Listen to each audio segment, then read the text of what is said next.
Sa buong mundo, ito ang balita.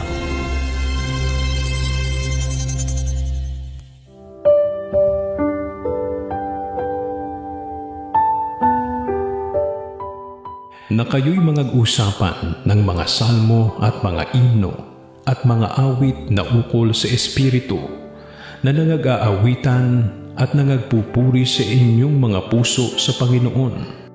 Na kayo'y laging magpasalamat sa lahat ng mga bagay sa pangalan ng ating Panginoong Hesukristo sa Diyos na ating Ama. Efeso 5:19 hanggang 20.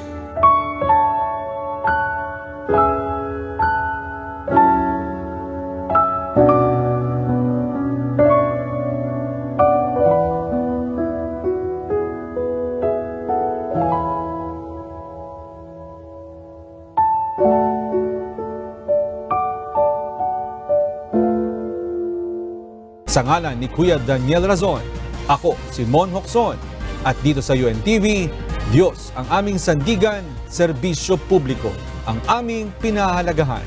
Magandang hapon.